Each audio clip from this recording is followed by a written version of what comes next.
A couple were arguing about something, and both of them became very emotional. One of them ended up hurting the other person with cutting words and physical force. And when they both were seeking counseling, they were told they need to forgive each other. So, what is forgiveness and why it's so important?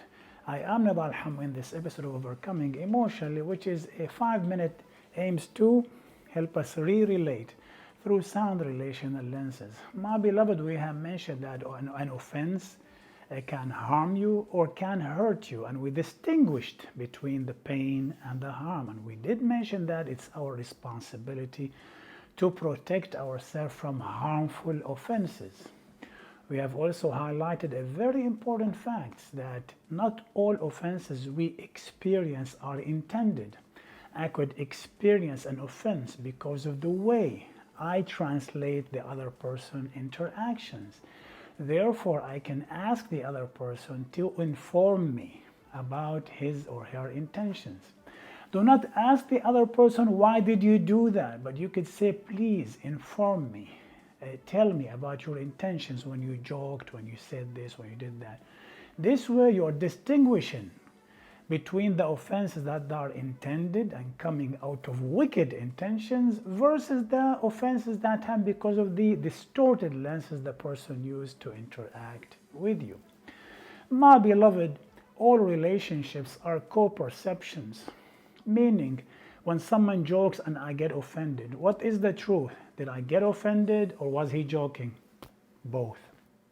I experienced offense, but he was intended to joke and I experienced offense. Therefore, whatever people believe, it's always validated, it's always true, and we owe it to forgive. So, what is forgiveness? My beloved, forgiveness can be summarized in 2 words. First, persisting in offering love and value to the person who is an offender. And number 2, taking the responsibility or our share of the responsibility for the harm or hurt we have suffered. I'll repeat, forgiveness is loving the offender, taking care of the responsibilities of the harm he had caused. Let's talk more about those details.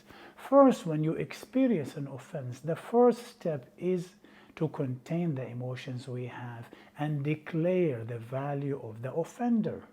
By declaring the value of the offender, we are rehearsing that they are loved, they are worthy, they are free. And affirming the value of the offender is not that we agree to the offense or we don't hurt because of the offense. It's our way of giving them love, giving them honor, giving them value. My beloved, it is the experience of love by the offender that eventually leads them to repentance. It's not the other way around. We cannot demand on others to change before we lavish love on them.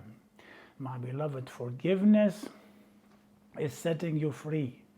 If forgiveness is not freedom for the offender, it's freedom for you and I from the offense. So first we start rehearsing the thoughts of the offender being loved, being valued. That is, you're going to tell me that is hard, Nidal, because they hurt me, they cut me. I completely relate to that. You want to ask God for love deposits. Ask your trustworthy friends for loving you more. So you fill your tank with love perceptions. You could lavish this on the offender.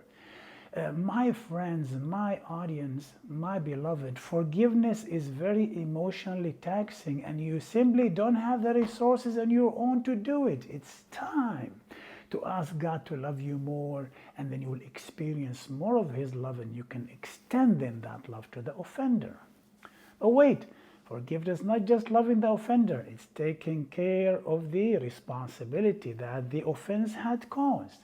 My friends, from the boundaries, we know that every person is responsible for the results of their actions. But in forgiveness, I am responsible for the consequences of your offense towards me.